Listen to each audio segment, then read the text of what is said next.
সম্পূর্ণ ফ্রিতে পেয়ে গেলাম 3 কেজি ওজনের একটা হাঁস, আর সেটা রান্না করা হলো খড়ির চুলায়। এটা দেখতে যেমন সুন্দর, খেতে কিন্তু তার চাইতে অনেক বেশি মজা।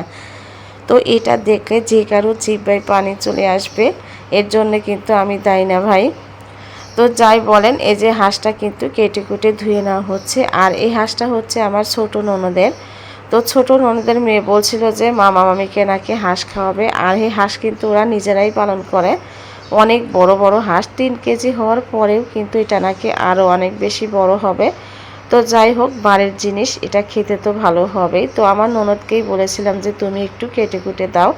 আরও হাঁস মুরগি অনেক সুন্দর করে কাটে, আর ওর হাতের কাজও একদম পরিষ্কার।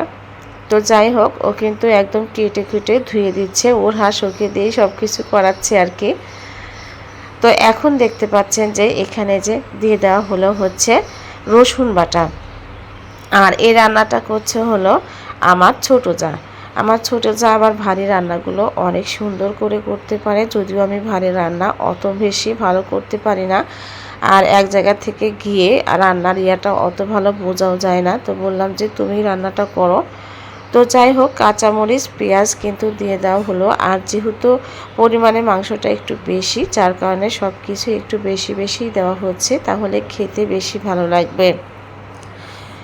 তো যাই হোক, এখন দিয়ে দেওয়া হবে হচ্ছে তেজপাতা। তো তেজপাতা আস্তে আস্তে সব মশলাই দিয়ে দেওয়া হবে। তো যাই হোক, এখন দিবে হচ্ছে হলুদের গুঁড়ো, আর একটু ঝাল ঝাল করে মাংসটা রান্না করলে খেতে কিন্তু বেশি মজা হয়। আর ধনিয়া গুঁড়ো দিয়ে দেওয়া হয়েছে। এখন এখানে দিয়ে দেওয়া হয়েছে হচ্ছে শুকনো মরিচের গুঁড়ো। আর যেহেতু আমার শ্বশুরবাড়ির পাশেই কিন্তু বাজার, সব কিছুই একদম ফ্রেশ আর টাটকা টাটকাই কিন্তু পাওয়া যায়, আর টাটকা টাটকা অবস্থায় যে কোনো খাবারই কিন্তু ভালো লাগে। তো যাই হোক, একটু ঝাল ঝাল করে কিন্তু রান্না করা হবে। তো একে একে মশলাগুলো দিয়ে দিচ্ছে। এখন দিবে হচ্ছে লবণ। তো লবণটাও দিয়ে দিচ্ছিল, আমি পাশে বসে বসে একটু ভিডিও করলাম যে আপনাদের সাথেও শেয়ার করে। তো এখন হচ্ছে যে আদা বাটাটা ফ্রিজে রাখা ছিল, সেটা কিন্তু এই যে বের করে এখানে দিয়ে দেওয়া হলো। তো এর মধ্যে আমি অন্য কাজে ব্যস্ত ছিলাম, যার কারণে আমি একটু ভিডিওটা নিতে পারিনি। তো এখন এই যে ভালো করে তেল দিয়ে মেখে নেওয়া হচ্ছে। দেখেন, দেখেই মনে হচ্ছে যে এটা এখনই খেয়ে ফেলে, কতটা লোভনীয় লাগছে দেখেন। তো ভালো করে কিন্তু হাত দিয়ে মেখে নিচ্ছে। তো এখন রান্না করবে। এর মধ্যে কিন্তু আমি একটা কাজ করেছি, সেটা হচ্ছে একটু লেবু চিপে দিলাম, কারণ লেবুটা দিলে হাঁসের যে গন্ধটা থাকে সেটা কিন্তু একদমই থাকবে না।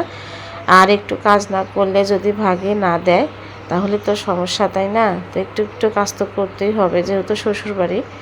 তো যাই হোক, এখানে কিন্তু গোটা মশলাগুলোও দিয়ে দেওয়া হয়েছে, এলাচ দারচিনি লবঙ্গ।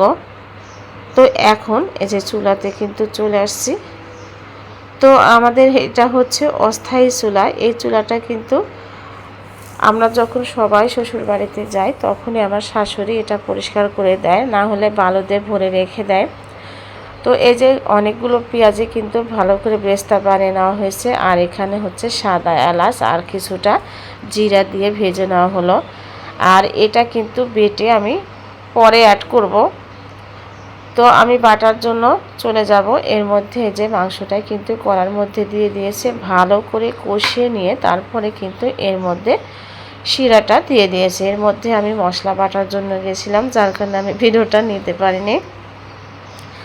তো যাই হোক, চাল হতে থাক। এর মধ্যে কিন্তু আমি মশলাটা যেহেতু নিয়ে আসছি, তো লাস্টের দিকে কিন্তু এই মশলাটা দেওয়া হয়, রান্নার শেষের দিকে। তো একটুখানি সুরা উঠিয়ে নিয়ে এটা একটুখানি লিকুইড করে তারপরে এর মধ্যে অ্যাড করবে। আর এটা দিলে হাঁসের মাংসর স্বাদ কিন্তু দ্বিগুণ বেড়ে যায়। শুধু হাঁসের মাংস না, যে কোনো মাংসের মধ্যে এই মশলাটা দিলে স্বাদ অনেক গুণ বেড়ে যায়। তো যাই হোক, রান্নাটা কিন্তু প্রায় শেষ হয়ে গেছে। তো আপনাদের কাছে হাঁসের মাংস রান্নাটা কেমন লেগেছে অবশ্যই কমেন্ট করে জানাবেন। যারা আমার চ্যানেলটা সাবস্ক্রাইব করেন নাই, সাবস্ক্রাইব করে সাথেই থাকবেন। ধন্যবাদ সবাইকে। তো যাই হোক, খেতে কিন্তু জাস্ট ওয়াও হয়েছিল। ধন্যবাদ।